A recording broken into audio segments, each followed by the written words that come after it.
And when I was down there, I think I was 20 minutes into my first morning, and I knew I was had. I knew I was screwed. I knew I wasn't going to hook one all week, and I didn't. And if not for a couple of spirited days of outrageously good trout fishing, that would have been the all-time ass-whipping fishing trip of my career. That was George Cook sharing a story from one of those trips. It's been a long time coming, so happy to share my conversation today with George Cook. This is the Wet Fly Swing Fly Fishing Show, episode 131. Welcome to the Wet Fly Swing Fly Fishing Show, where you discover tips, tricks, and tools from the leading names in fly fishing today. We'll help you on your fly fishing journey with classic stories covering steelhead fishing, fly tying, and much more. Hey, how's it going, everyone? Thanks for stopping by the Fly Fishing Show. If you've been enjoying the podcast and want to support the show, head over to wetflyswing.com/members and sign up for the Member Society. We have some live events that may be coming to your neck of the woods. Signing up for the Member Society will be a vote and direction to head towards your hometown. If you want to hear more, just shoot on over to wetflyswing.com/members and support the journey and this show. Today we hear from George Cook, who has long been leading the steelhead and salmon game in the Northwest and Alaska. George shed some light on the Northwest Spey game history. We hear about many of the greats, including Jimmy Green, Jim Teeney, and Jim Vincent. I really enjoyed this one, and I really hope you do too. I have a little bonus at the end of the show, so stay tuned until we wrap this one up and check out that little bonus at the end. Before we get started, let's hear from our sponsors. Since 1977, the Fly Fishing and Tying Journal has long been considered the angler's magazine, with original how-tos and technical articles written by the best trout and steelhead anglers in the West. They are committed to sharing exceptionally written essays, fiction, poetry, and in-depth guides to fly tying and fly fishing. FTJ is one of my go-to magazines, and if you haven't checked it out recently, you can get started today by calling 1-800-541-9498 or heading over to the web at ftjangler.com. GotFishing.com is your trusted source of information with access to the world's best fishing trips. You'll never pay a dime extra for the trip you book, and in many cases, less than advertised. Find out where Got Fishing could take you by heading over to GotFishing.com today. That's GOTFishing.com, or reach them by phone at 208-630-3373. GotFishing.com, the easiest place to start your next fishing adventure. So, without further ado, here is George Cook. How's it going, George? Good. Good to have you on the show. We've been. I think I ran into you last, maybe at one of at the Spey Clave. I think a while back. I can't remember, but you've been on my list for a while to get you on the show. So I'm happy you're here to chat today about Spey and everything. How are things going with you these days? Good. Yeah, things are good, and it's not raining. It's sunny outside here in early March, and we'll take it, won't we? That's right. And it sounds like you got a trip, you're saying heading to Mexico, so maybe if we have time, we'll chat about that. I did want to start us off, take us way back, the Wayback Machine, to how you first got into fly fishing. Can you give us a little rundown how that all started? Well, I started fly fishing when I was 11, and I got dropped off in Last Chance, Idaho by a guide buddy. Even though I was 11, he was like, I think 22 or 4. And he dropped me off on the Henry's Fork with 6 green drake dry flies during the green drake hatch, which is pretty spectacular on that particular ditch. And I think by 5 o'clock, I'd lost every one of those to outsized trout, walked across the street to the famous Will Godfrey's fly shop, and had just enough money to buy 2 standard Adams, which I think I bought in size 10 or 12, that enabled me to get through the day till about 8 p.m. when my buddy, Sam Good, the guide, came and fetched me, and that was day one of my fly fishing career. Nice. So you had he had some fish on, but nothing landed on day one. Well, I think I lost 6 or 7 of my 8 flies. And, it was day one, so I certainly I certainly had some action, but I don't think I had a lot to show for it. Nice. So back to 11 years old. So how do you go from 11 to, take us a little bit just briefly from 11 to, when you get into the fly fishing more as a industry profession?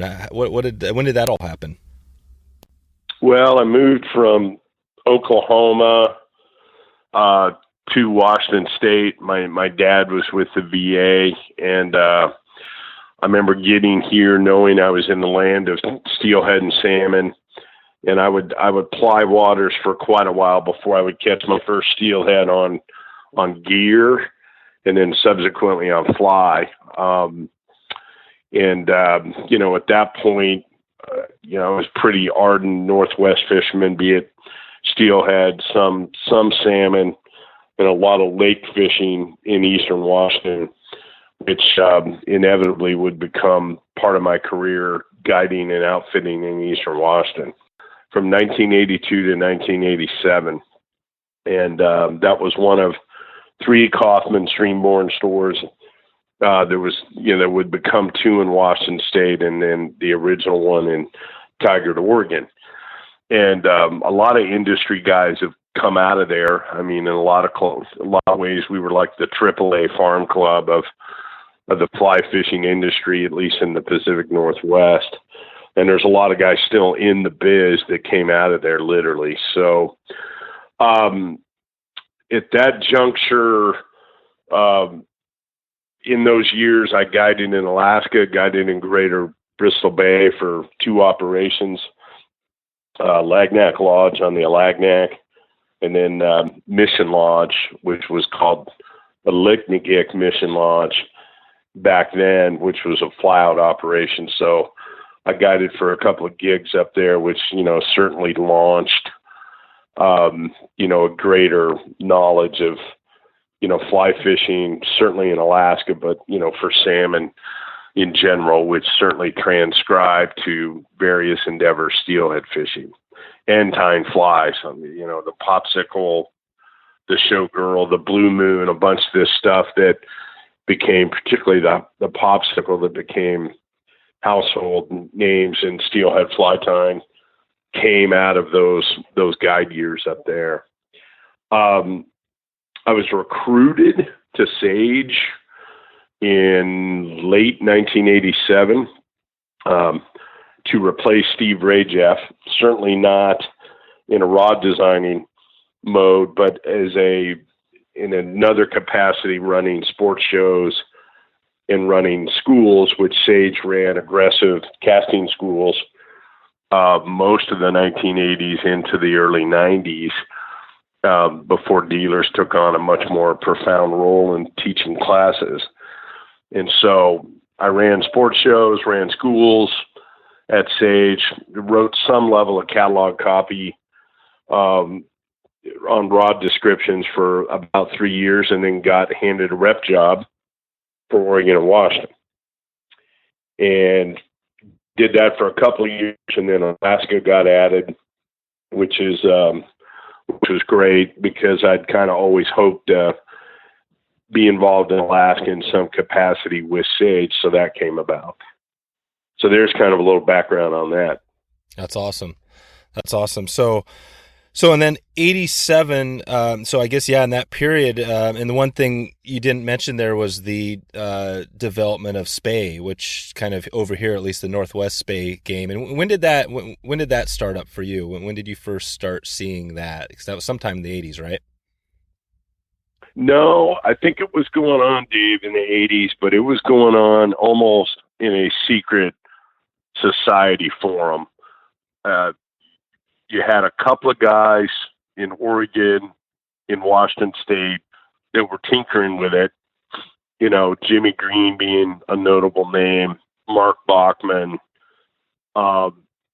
just a couple of guys that were starting to kind of tinker with it. And a lot of the influence was coming out of British Columbia, largely out of Mike Maxwell, who was a colorful character of the era. And Spey down here kind of got percolating right around 1990.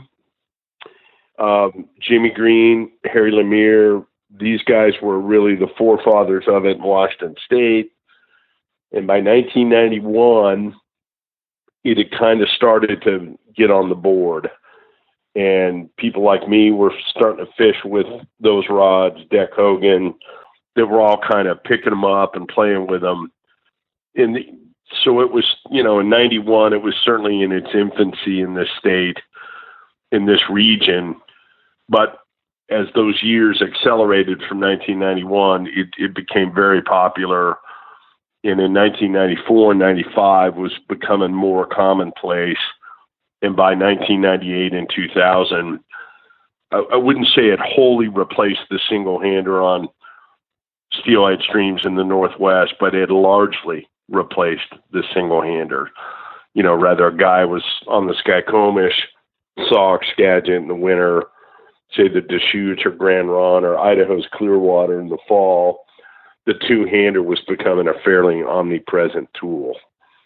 And a lot of that acceleration, Dave, was, it was general popularity, yes, but a lot of it had to do with the fly lines. And the lines took huge development steps from 1991 to 2001. There was huge acceleration in line development in that 10 years. And that, I will tell you, took these things from, novel, something the British or the Canadians or the Swedes kind of had and did and used to something that we could get our hands around and actually go afield in an effective manner. Mm-hmm. It was the line development. That was it. And who were the I know Rio was in there. Were there a few line companies here that were making some of those first lines? Well, when the game started, let's just say 1990, people were still trudging around, finding a double taper 9 or double taper 10, which, was possible to find in the United States, was more likely to find in British Columbia, possibly Eastern Canada, and certainly the United Kingdom. And Jim Vincent, the founder of Rio, brought the first real Northwest Spey line to the table, and it was called the Wind Cutter. And in 1991, he had kind of built one on his own. There was a handful of individuals in the West who had access to the formula. And one of those individuals, an ER doctor from Boulder, Colorado, by the name of Dr. Cliff Watts, who I knew, who told me about these lines. And I said, well, build me 3 of them. I want to target these 3 rods, and I will trade you the Spey rod of your choice for it. Well, that was a can't miss deal for that guy. And he built me one that basically set up for a 7136 Sage. He built me one for the, the 30-06 of the day, the 9140. And I think he built me a third one. Golly, I'm kind of struggling to remember this now, but I think the third one was gauged to an 8-weight, one of our European 8-weights, 8123 or 8124. It was one of those animals, and he built me one for that. But that line excelled on the 9140 in the 7136, with that 9140 kind of being the default winter steelhead rod in Washington State as well as Oregon. And so those lines finally gave us, basically a non-double taper approach to a two-hander, and those lines would set the stage for looped versions that would finally put us into the winter steelhead game in fine fashion, David, in that we could start putting sink tips on them. And those sink tips could be type 3, type 6, various and sundriest cut-up things, from, either Rio or Scientific Angler or even Cortland, even crude things like, lead core. I think it was LC13 that Cortland had for years. Various things that were out there could now be cut, looped, spliced, and placed on these lines And now we were fishing sink tips. And now the winter steelhead game was coming into full view with the Spey rod. That's cool. And yeah. what year was that? After, I know you had the early wind cutter days. When did that kind of go away? And the first year really you started to see, I guess, a factory made kind of the Skagit type of line? Well, those factory wind cutters would come on the scene, if I remember right. I think it was right around 1993. I think it was fall of 93. Those had become available, and they were universalizing the game. I mean, it was the line for everybody to have, and with good reason. And those lines were about a 53-foot head. When you played out a 15-foot tip on it, whether it was floating tip or, a type 6, which was a fairly obvious one at the time. And then in the late 90s, right around,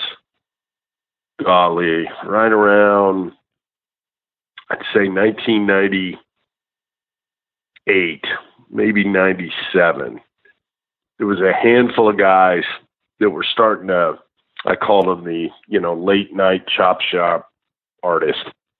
And these guys were making heads, and they were basically making Franken lines, as I kind of called them at the time. And Ed Ward, Scott Howe, various and sundry guys, a lot of them being buddies, Ed, Scott O'Donnell, Deck Hogan, Jerry French. These guys were kind of the kingpins of this chop shop artist movement, and they were working on what would become today's Skagit lines. And these guys were making some Mike McCune was in on this. That's another guy that was at the heart of it. And they were making lines that were extraordinary in nature, and they were doing it based on not only wanting to cast sink tips, but flies, certain flies, the intruder fly, which those guys, that thing was basically held captive in Leavenworth, Kansas, under armed guard, and right. Ed Ward would famously literally cut them off when somebody, came to speak to him on the bank. He would literally cut his fly off, put it in his pocket. And he wasn't the only one doing that. Scott Howe was doing the same thing.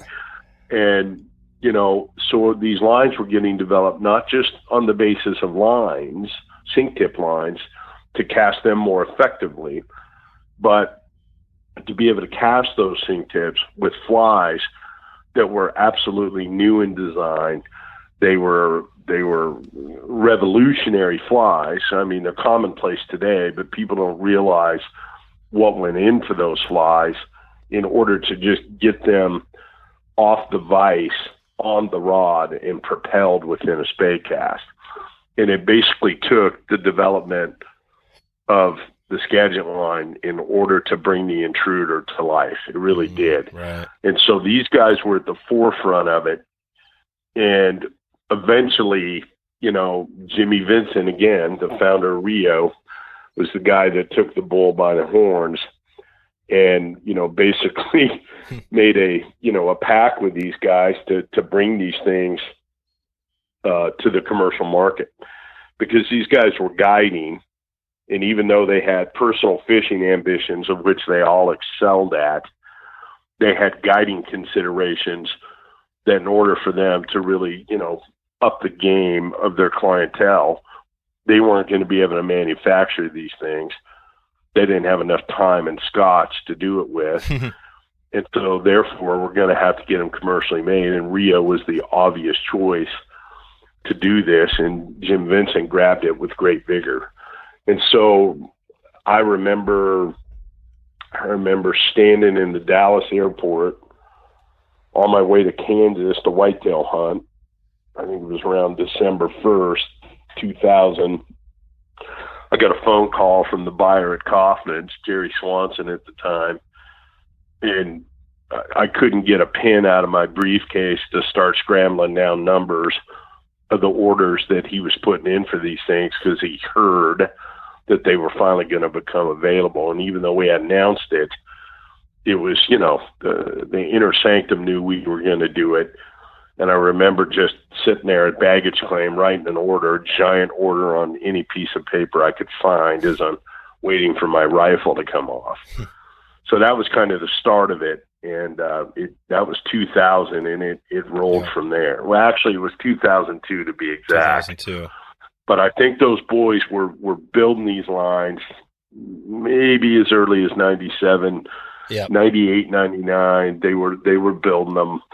And by 2000, it was starting to look like we needed to get going on this. And I think it was December of 2002, we shipped the very first one. There you go.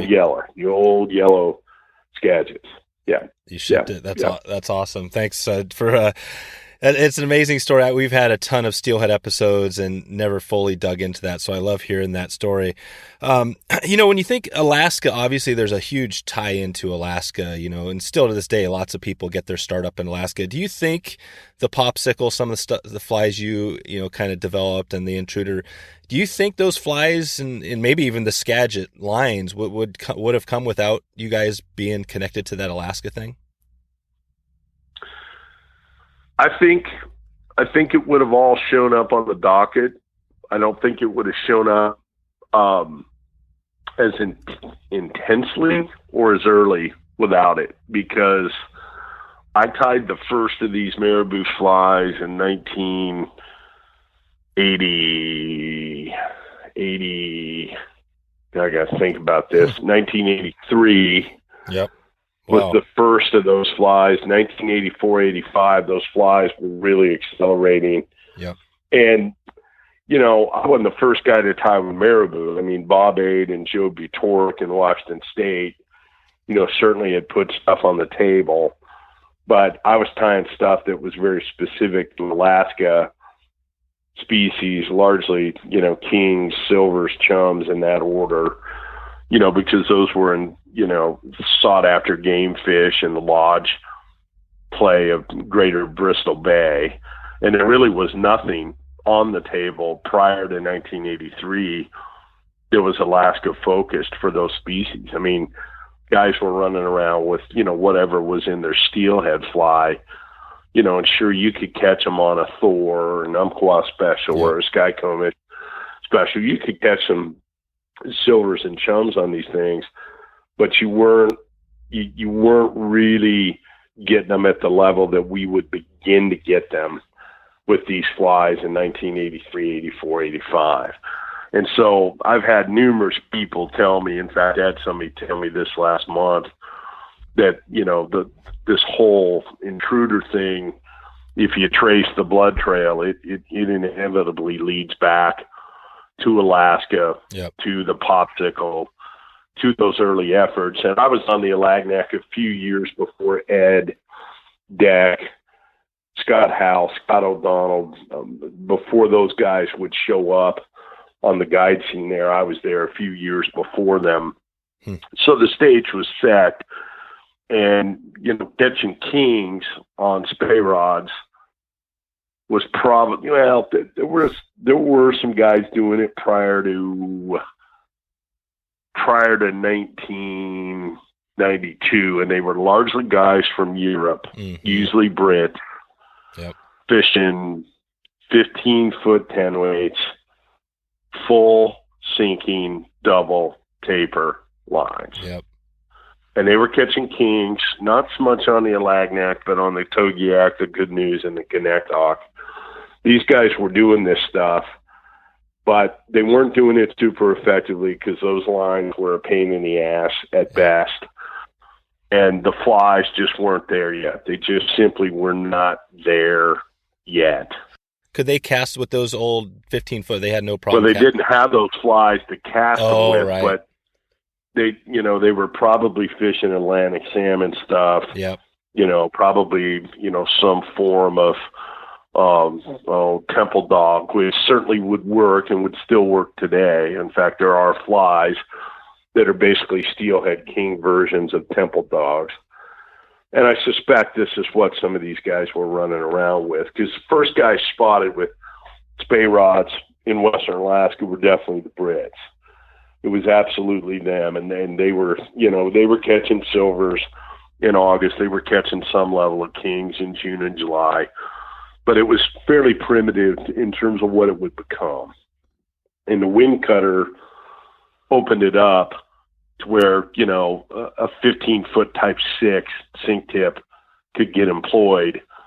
And so when you look at 1994, 95, 96, you look at those years, the level of kings getting caught on Spey rods in Bristol Bay, it had gone up mega. Just went up hugely, and it was getting done with type 6 sink tips, which to a lot of people's realization that they wouldn't even have that sink tip in their wallet today.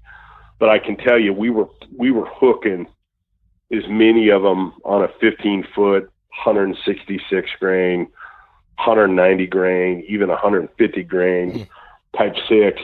We were hooking as many kings on that as we would later on T14. Oh, okay. Which because number one, you're never fishing as deep as you think you are. Mm-hmm. You're never fishing as deep as guys with gear are. No. And those kings, well, number one, they ain't all on the bottom, which is fairly obvious as you go through the exercise. And number two, they're rising up to take the fly. It's not like a plug that's down there at their level where they basically either eat it or move.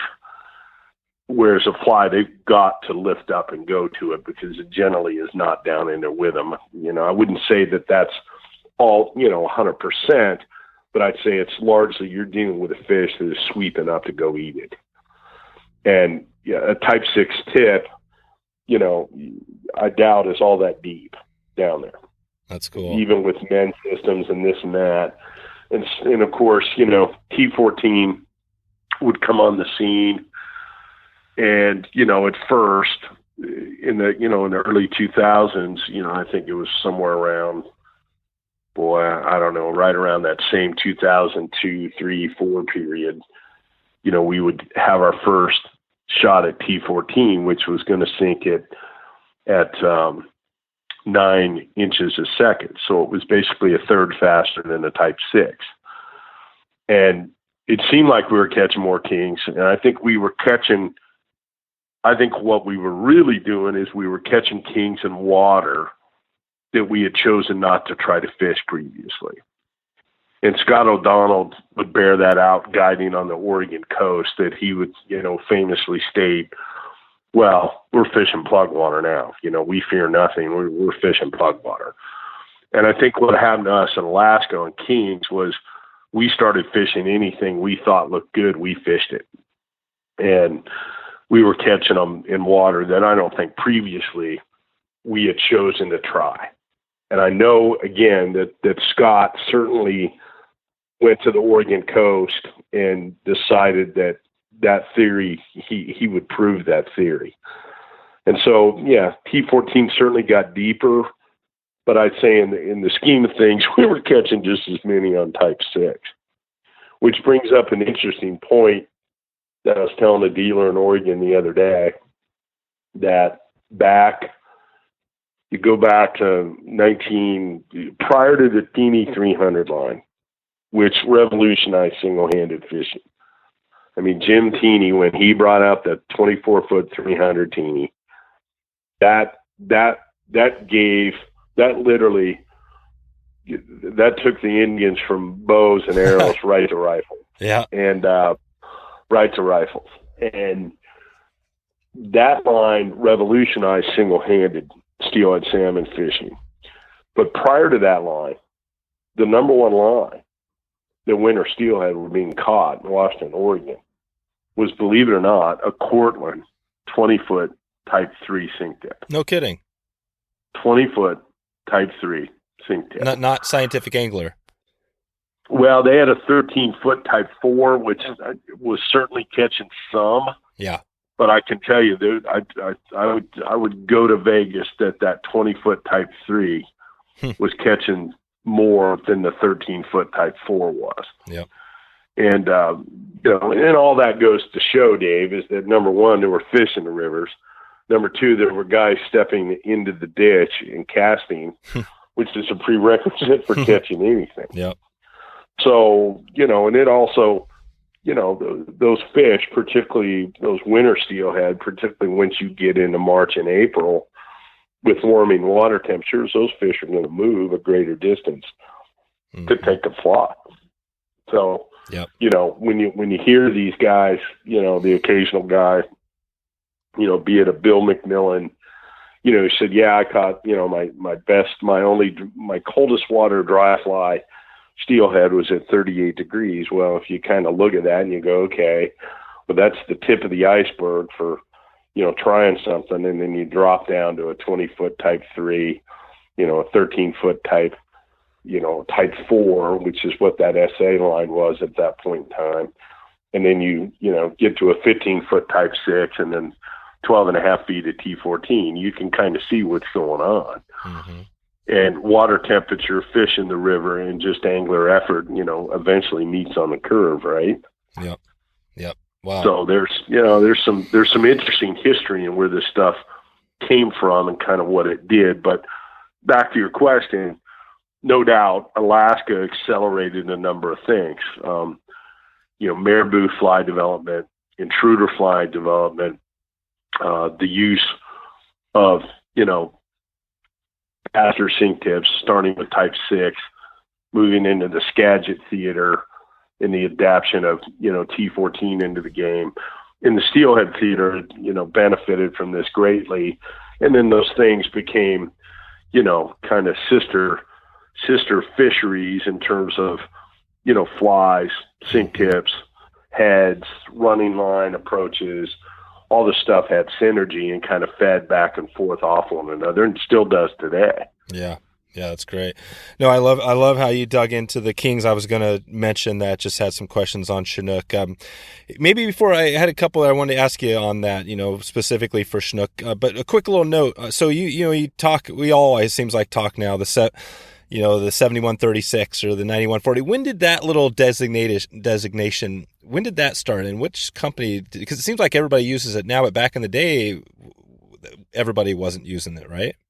Yeah, unequivocally, that's Sage. That is Sage, yeah. It's been Sage since day one. I mean, Don Green, Bruce Kirshner, the founders of the company.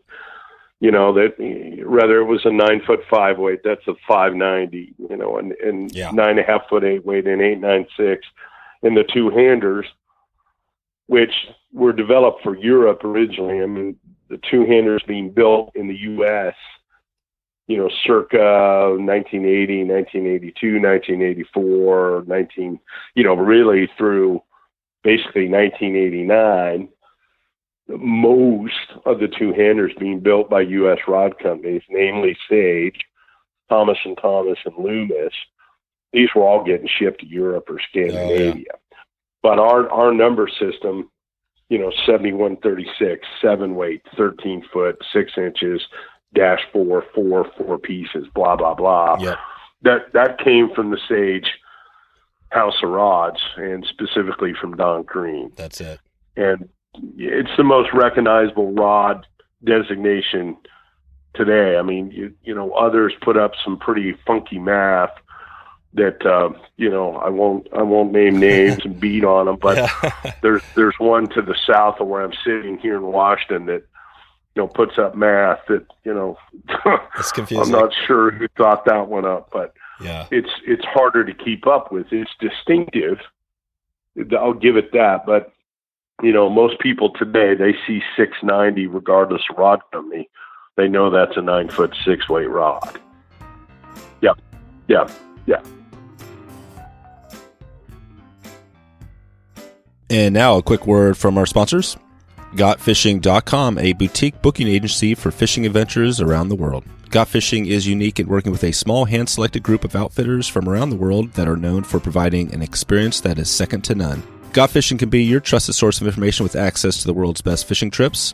Their sole purpose is to help you plan the most authentic fishing adventure while making sure it fits within your budget. The beauty is that everything they do is 100% free. You will never pay a dime extra for your trip, and in many cases, less than advertised.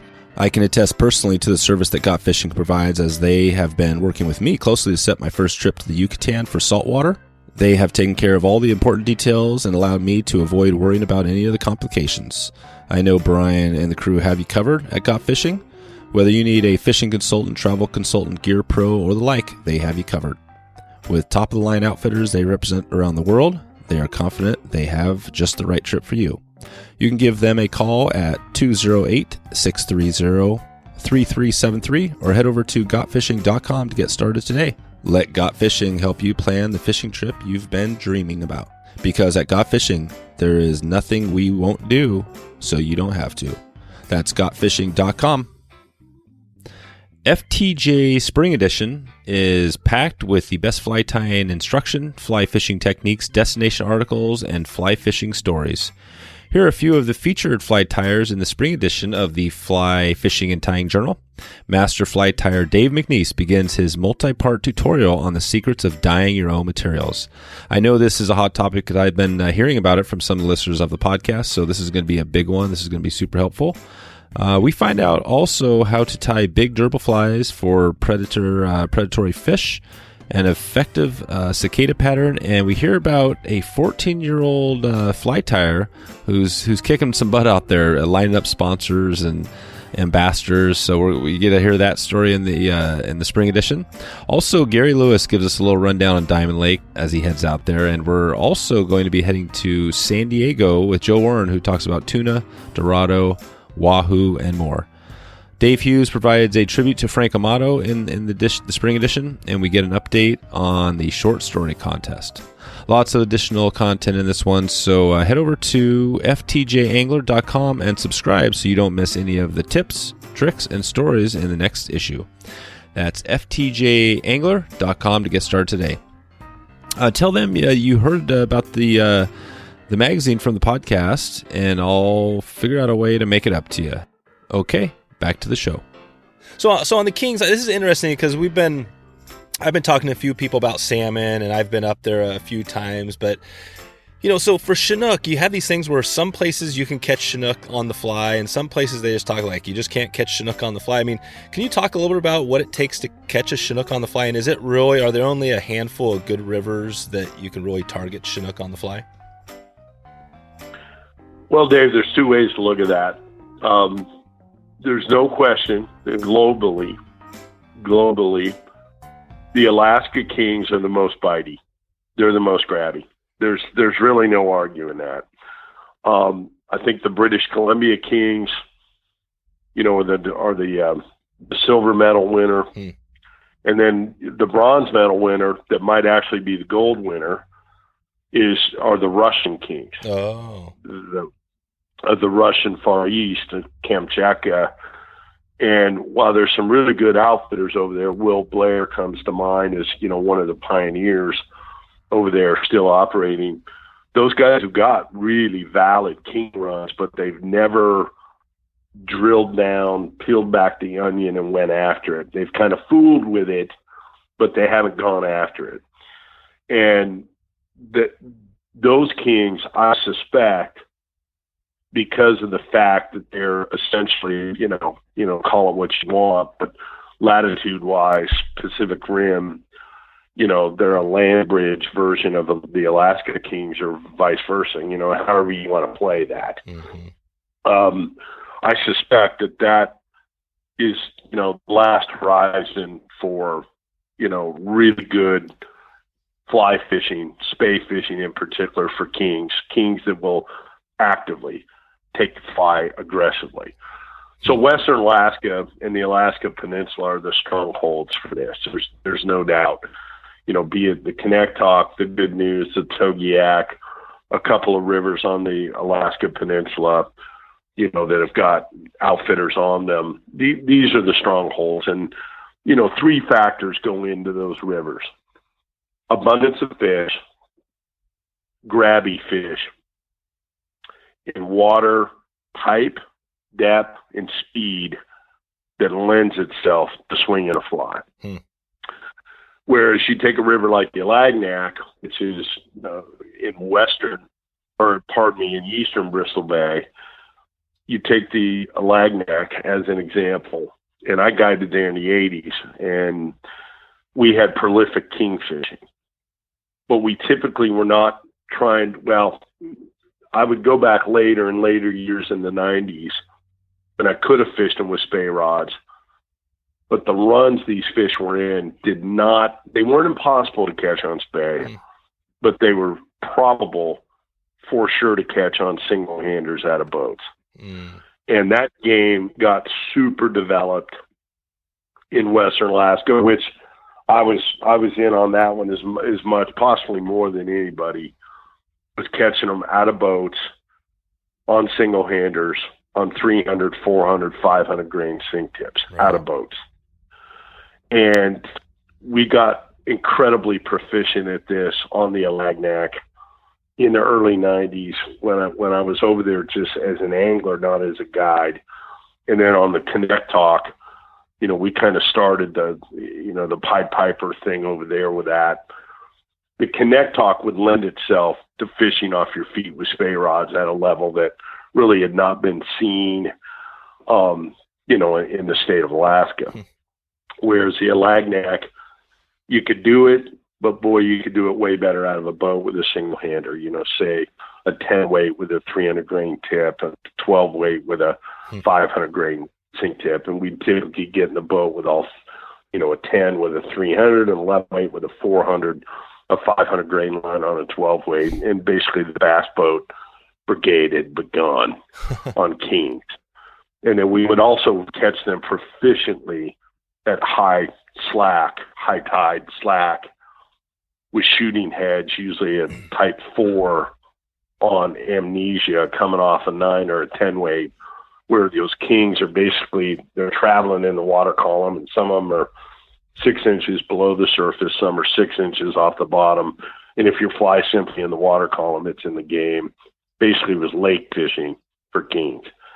And it had high probability of hookups, and it had the highest percentage of hookup to land that you'd ever see kingfishing, is that format of fishing them, because you're basically you're retrieving the fly, and when that fish takes and turns, you're literally stripping it into that fish. So they're getting hooked like they typically are never, ever going to get hooked. And, they're getting stuck, and they're getting stuck more effectively than they get stuck on the swing. And so you simply end up with a higher hookup to land ratio. In fact, I'd tell you it probably hovers around 75, 80% in that, which, those days are rare on the swing. 55 to 65% on the swing is more like it, and I'll say that. And, so I'll go out there and have a day with a Spey rod, and I'll go 8 for 10, but the next day I'll go 3 for 11. And so by the time you average out, 55 to 65% is pretty good. And Jim Teeney, who has arguably caught, I don't even think it's arguable, he's caught the most kings in history in the state of Alaska. No kidding. He has. He's the kingpin of it. There you go. And he once told me, he said, George, if you're laying at 50% of them, you should be doing backflips. And I think my averages are more in that 55 to 65 on Spey rod, but the single hander is a higher percentage, particularly out of boats. Just FYI. But the Alaska rivers lend themselves to this game. BC has got some really good stuff, although it doesn't have the level of fish, but it's got big fish, it's got fresh fish, and there are some guys up there that specialize it. It becomes a really difficult game in Oregon, Washington, California. Yep. Largely because springers are notoriously crappy biters except on bait. And the fall Chinook are certainly more grabby, but the method, and I'll say that, and somebody will catch a springer on the Sandy out of Portland next week when they're fishing steelhead. Sure. And, somebody will go, that's bullshit, you can do it. Well, yeah, they're caught, but they're not caught like they're caught in Alaska or British Columbia. They're not. No. And there's no getting around that. And I went to Chile a few years ago and fished a particular system, the Petro, and I saw as many kings in that river as I've seen anywhere in Alaska. That's right. But the river was such that my intel was not as good as I needed it to be. And I'll take part of the blame for that, but I'll largely put most of the blame on the outfitter that didn't have a historical recognition that those fish being truly stocked from Washington was going to be clue 1A. Yep. And clue 2B is that those rivers down there look like something out of Southern Oregon or Northern California. And so the Spey game down there is completely dependent, frankly, on freshet, meaning rain, high water, peak, dropping water, bingo. Yep. You know, the classic scenario. And that pushes those fish out of these big herds that they'll lay in these pools like. And the swing with the classic, you know, chartreuse white fly, be it marabou or bunny or intruder, which all my intel had pointed to and conversationally, that game is completely out the door when the water's lower, clear, and those fish are stacked in those runs, a la Northern California, Southern Oregon.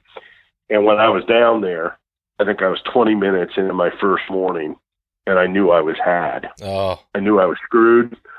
I knew I wasn't going to hook one all week, and I didn't. Damn.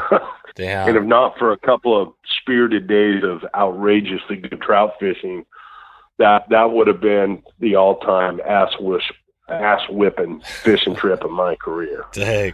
And I knew I was screwed because I knew I needed 9 and 10 weight single-handers. I needed shooting heads with mono.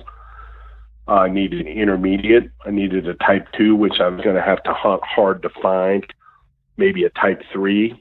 And I was going to have classic Northern Cal, Southern Oregon Chinook flies. Yeah. Small comets, small clousers.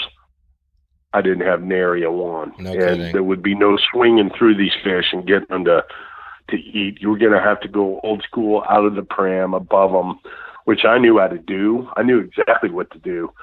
Just my intel didn't point to that. But I was 20 minutes there, and my intel was pretty acute. That's amazing. I mean, and you're talking about, I mean, this is similar, of the what's the movie, Rivers of a Lost Coast?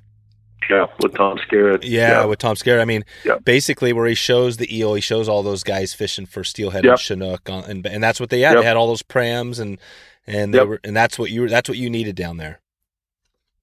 Oh yeah, I mean those fish were stacked in these runs, and they would literally be in these classic pools that just sunk of, this Chinook water. Well, oh boy, there's one rolling, there's another one, there's 3 rolling at once, and you would not. You weren't catching them on the conventional Spey approach.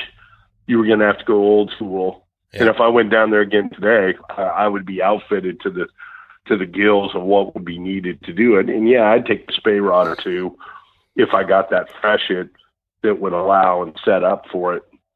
But and again, those are watched and stock tule fish, which are nowhere near as drabby as the Alaska or the British Columbia fish. It's just not even a conversational competition. No kidding. So when you look at the compare, if you had to say Chinook versus, say, those Alaska Chinook that you're talking about versus a typical winter steelhead, which one is harder for you to catch?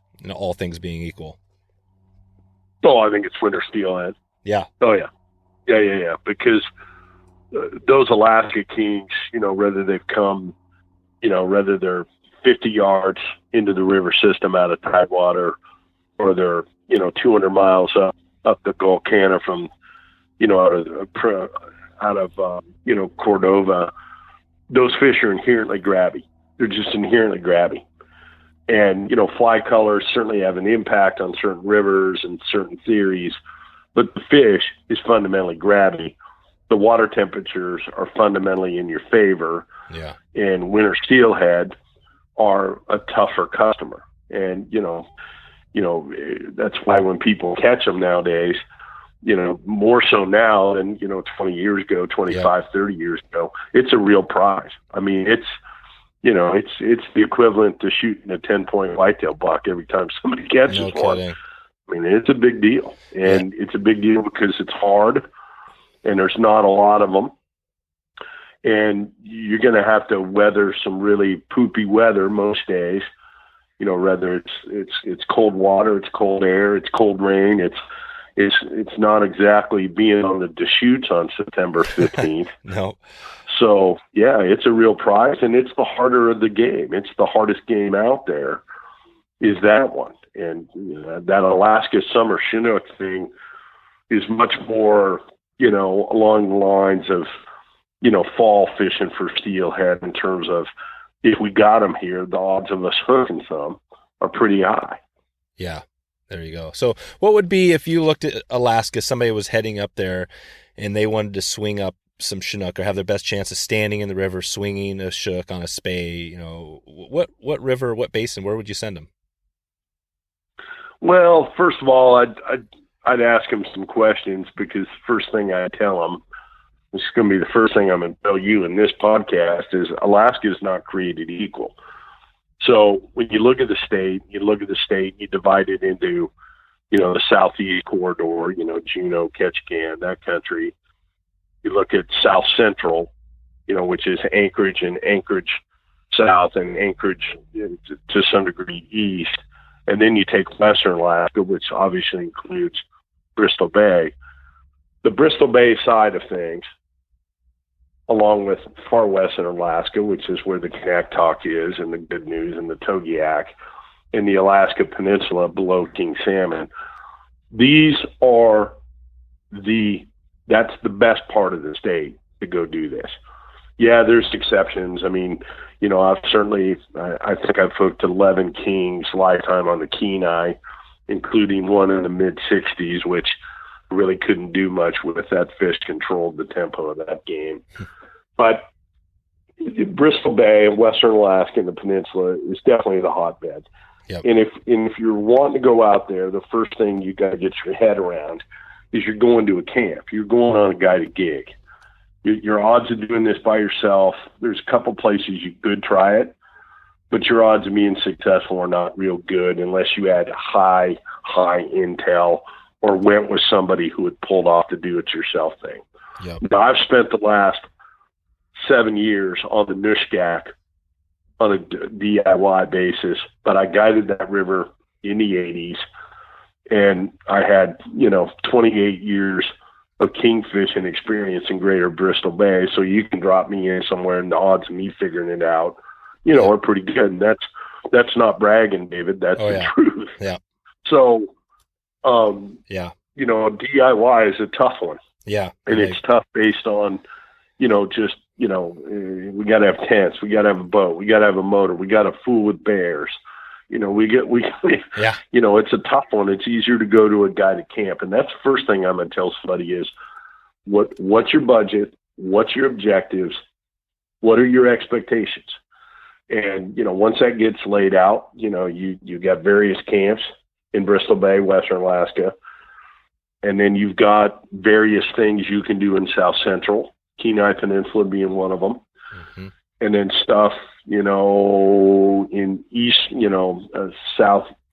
not southeast Alaska, but rather, stuff east of Anchorage, north and east of Anchorage, depending on, what's open. And king shortages have really shown up the last 5 years in Alaska. And, the movie that we saw played from, basically Santa Cruz, yep, to Bellingham on the West Coast, that movie is unfortunately starting to show up there. So that's one of those amazing, and I, on this show, I don't get into conservation episode or, topics too much, just because, like now, right, we're running out of time, and I love to hit on the tips and tricks and history. But I mean, that is an amazing thing to me, because it just seems like, right, I mean, yeah, you saw like the eel, we mentioned the Eel River, right? It was amazing. And then it's pretty much, they got extirpated. I mean, Alaska is this gigantic millions. I mean, the Bristol Bay thing, right? 56 million fish, coming back. And, of course you got the Pebble Mine stuff, but it just seems like an unlimited resource. But right there, you just proved it. We're seeing signs already. Oh yeah, there's no doubt. I mean, I was on the Nushkak last year, and we kind of had the trifecta of screwed, and that was low return, all-time high level commercial boats in the bay, 70 to 80 degree weather daily, and dropping clear water. It was four factors that we weren't going to overcome. And I think I hooked 11 kings in 9 days, which is the worst, week plus of king fishing I've seen in 35 years. Any one of those factors created a kill shot for our Spey success. I mean, we could have survived probably, 3 out of 4 of them, but we weren't going to survive 4 out of 4 of them. And I'm not saying that it's going to be that poor this year, because I highly doubt it will be. These things are rarely do the same thing 2 years in a row. So I anticipate it being better. I'm going to be on the Kola Peninsula, Russia, instead of up there this time. There you go. So I'll have to hear about it. Yeah, you may want a podcast after that one. Yeah, I think so. I'll bring you back on. Yeah, that might be a good one. But it's, there's numerous factors, but, in a lot of ways, the cruel lessons that started in California and worked north are certainly appearing on Alaska soil. And, people saw the preview. The preview was California, in Washington State, and Oregon is probably the least affected of these 3 Pacific states. But we all saw the previews. We saw the movie, and, everybody kept eating popcorn. Yeah. And it's just, I could go deper into it with, my opinion, but I'll save that for another day. Let's save that, George, because, I've got a zillion questions I'm not going to be able to get to you today, and I do hope to get you back on down the line, hopefully, because, lay a few more on me. Yeah. All right. Well, let's, so a couple things, before I get out of here, I think the Chinook thing, obviously what we touched on is I'm trying to maybe get a trip going up there, and yeah, I'm just kind of thinking, like, what is the best trip? Do you go for an August and try to get a bunch of species, or do you go for kind of mousing up rainbows early? And I guess that's something I'll figure out. So I'll kind of leave that for another thing. I did want to touch on a couple. We had a couple questions from the Facebook group, and Troy Pierce, I mentioned you were come on the show, and he said he wanted to know how you handle the eat, and this is, I think, more specifically with steelhead. Sure. Well, I've fished everything in Anadromous outside of Atlantic salmon, which that's going to get fixed here in June. The tactic there, I think, is universal, and that is let them, as Eric Neufeld once famously said, let them chew the gum, let them chew the gum, and a swung fly. Typically a steelhead or Chinook, occasionally they just bomb blast it. Same with the sea run brown. They just bomb blast it, meaning they basically violently yank the rod in one grab, one movement. And, that fish is largely going to get hooked every time based on the violence and the turn and, those factors. But most eats, and as a gear guide in Alaska, I learned this very quickly and definitely firsthand, is a typical Chinook or steelhead. He grabs, he drops, he grabs, he drops, he grabs, he turns. And, when you're watching that, that rod and you're holding that thing, and I don't play loop, that's the great, coin flip, right? Do you have loop and you drop your loop, or you pin it into the cork? I'm a cork pinner. And it's no loop for me. And my basis of that is I want contact. But essentially, when I've fished with people over the years, whether I was guiding or fishing, I'll grab somebody's shirt sleeve up around their bicep. I'll say, this is how this is going to go. And I'll tug it. I'll give it a tug, and it'll be a light tug. And I'll hit a second tug. And a third tug, you can see their collar coming off their neck. And I said, that's the tug you hit. You don't hit those first 2. Yep. You watch those first 2, and you mentally get your head around the fact that you're going to generally see a light tug, a medium tug, and a kill tug. And sometimes the kill tug drops too.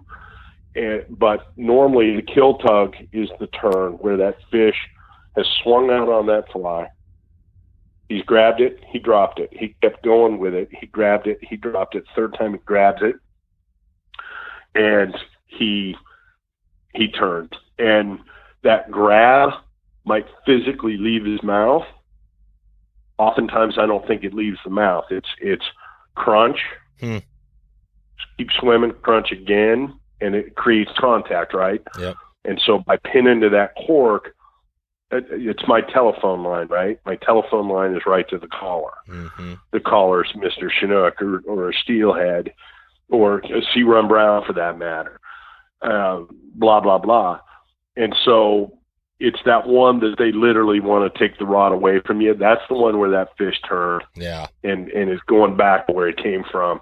That's the one you hit. That's it. And you got to be patient. And you can't trout strike, and you got to do all those things that most people generally know about.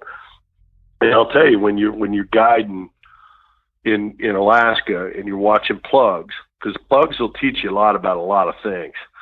And some of the most dangerous anadromous fishermen, fly fishermen, whether they're single-hander guys or spey guys, They came from a gear background. In fact, there's I can show you case after case after case of the most lethal fly fishermen for steelhead and Chinook in history. They all have a gear background because gear teaches you a lot of things. Number one, it teaches you unequivocally where they live. And number two, it teaches you strike patterns. And plugs are a great teacher on what these fish do. And that's why guides put plug rods and rod holders so clients don't grab them prematurely, and it's for that exact reason of what I just laid out for you on a fly strike. It's exactly what's going on. It's a different theater of operations with the same format, same outcome. So there's the answer to that one. There you go. What else we got for questions? Oh, good. Let's. I'm going to wrap. I got a little rapid fire round here. I think we can take you out of here. And I like to start. I like to start off with the 222, which is your top 2 flies, top 2 tips, top 2 resources. And if you think about this, might be easy for you on flies. Let's just stick with. God, this is a tough one because I always think in steelhead, but we've been talking about Chinook. If you had to pick your top 2 flies, could you pick 2 for either of those species? Would you? What would you like to go? Well, with? let's just take steelhead and let's go with that. I'd go with any sort of intruder or bunny type critter, and for winter steelhead, I want orange red. Okay. And for summer steelhead, I want purple, and it could be purple with chartreuse. It could be purple and white, but it's going to have purple in it. So summer runs are getting purple. Winter runs for me are getting red. Orange is the number one choice. That's amazing. And that's great because that's kind of the opposite of what sometimes you hear, orange. Well, I guess you don't hear oranges and reds necessarily, as people tend to say purple blacks for winter, but you like the orange red. I'm taking orange red, sir. Awesome. That's awesome. Come look at my box. I know. That's good. Good. Well, maybe we get a picture of your box here sometime too. So what about tips? Let's just stick with Chinook since we've been talking. Well, let's just say swinging. Do you have 2 tips you would give somebody maybe that's struggling out there to get their first fish on a swing? 2 tips you can give them to help them, get that first fish? Tips or sink tips? Yeah, no. Let's just stick with the actual tips. A good tip and trick. Well, I think it's, number one, go. Nothing gets caught on the porch, right? Yep. So a guy's got to go. And winter steelhead, or somewhat is like archery elk hunting, which I do a fair amount of. You're going to put in your time, and there's going to be times when you want to just call it and leave and never go back. But yet by the next day, you can't wait to go again, right? Yep. And so the first tip is simply go.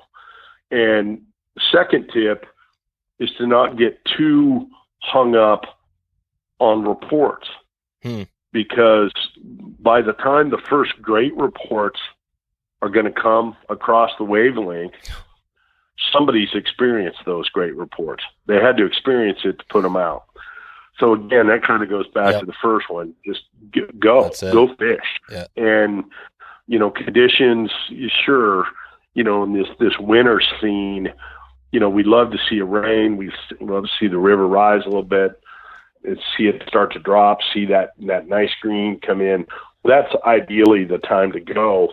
And that requires flexibility, which means you may or may not be able to pull that one off. So inevitably just go, and you become the great report. Yep, those are awesome. No, that's a good tip for sure. What about resources? There's so much out there these days, obviously YouTube, there's tons of people we talked about have, I'm sure, content. If somebody wanted a good resource on swinging flies, where would you send them? Well, Dick Hogan has written a couple of fabulous books over the course of time. Trey Combs wrote some of the best early works. Yep. Although, some of the techniques in there, they certainly worked in the day, but a lot of that was pursuant to, what the lines were available. I could tell you my first 3 winter steelhead I caught on a fly. You would absolutely fall down if I told you how I set those casts up. They were quarter upstream with double mends, and you'd think, well, man, that fly was trailing the line. Yeah, it was, and I caught 3 my first winter. And I know that fly was behind the seam tip. Yeah. You wouldn't exactly set your game up that way today. No. But, books from Dick Hogan, from Trey Combs, and then there's a host of things, on the internet, and everybody who puts something out, on YouTube or, the various and sundriest channels of viewing, there's going to be something to glean from every single one of these. Yeah. But I'll tell you one of the best ones. If I was going to tell you something to absolutely, if somebody said, man, I want as much of this as I can get my mitts on, I'd say, go watch Skagit Master 2. Go watch Skagit Master 2 with Scott Howell, because you're going to watch Darth Vader at work. And that's, Jeff Mishler has done an absolute world-class job with those Skagit Master films, and they all have something to offer. But the number 2 I'm pretty sure number 2 was with Scott Howell. That one truly stands out to me. There you go. And that would be one that I would tell anybody, you want to watch something, and watch a guy that is really a pillar of the sport, and to a large degree is unknown to, this new group of millennial steelhead fly guys. This guy is really, this guy's a pillar, and I would go watch that. I would tell you unequivocally, go watch that guy at work.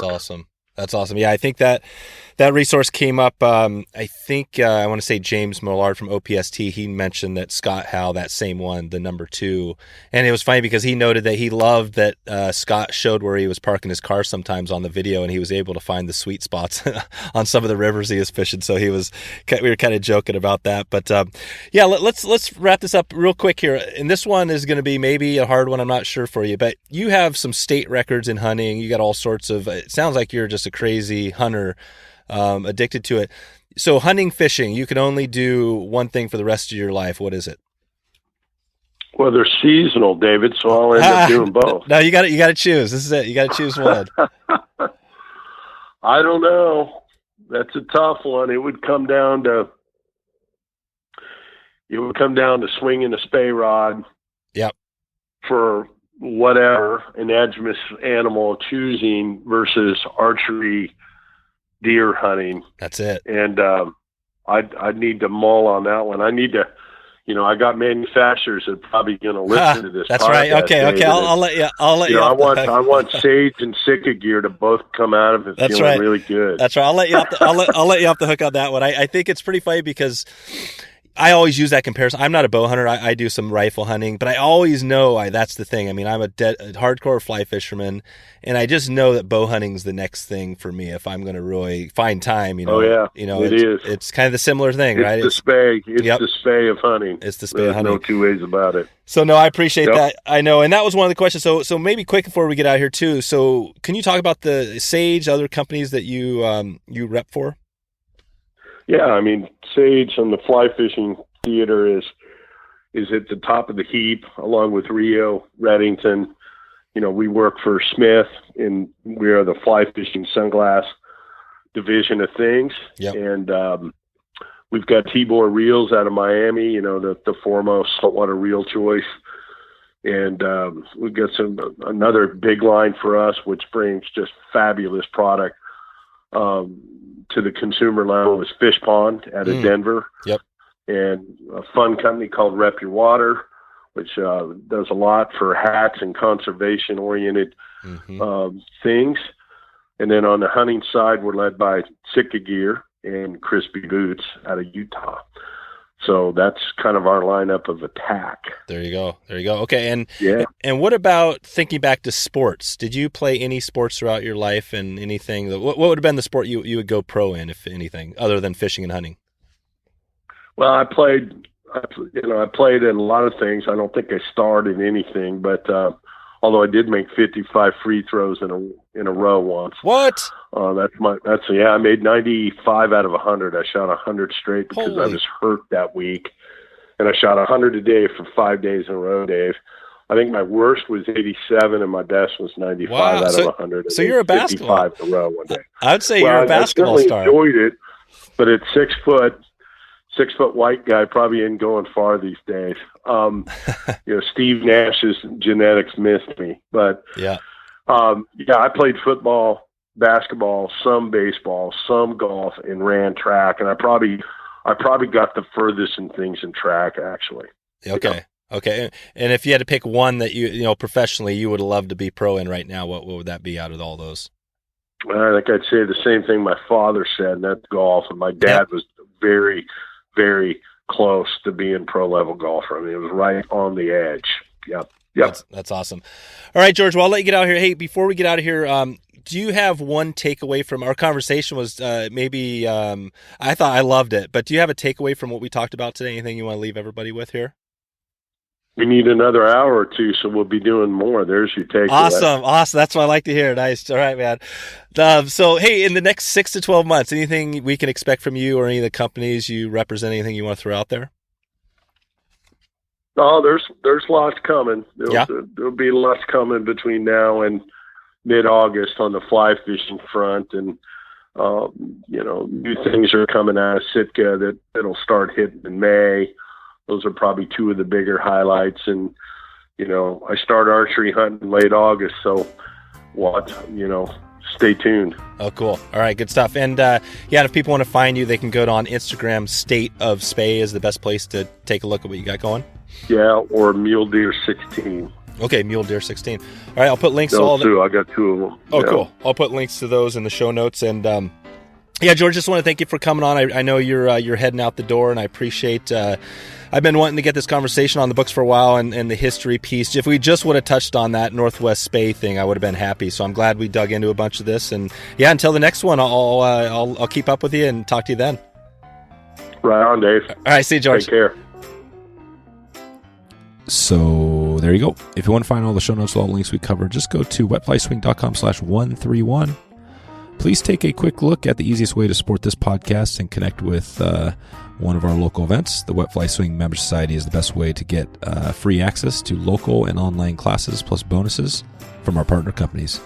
And I noted that little bonus at the start, and here it is. If you go to wetflyswing.com/podmember, PODMEMBER, you'll get a 2-month free trial access to the members group, and you can check it out and kick the tires a little bit and see if the conversation there is up to snuff for you. So I wanted to thank you again for stopping by and check out the show today.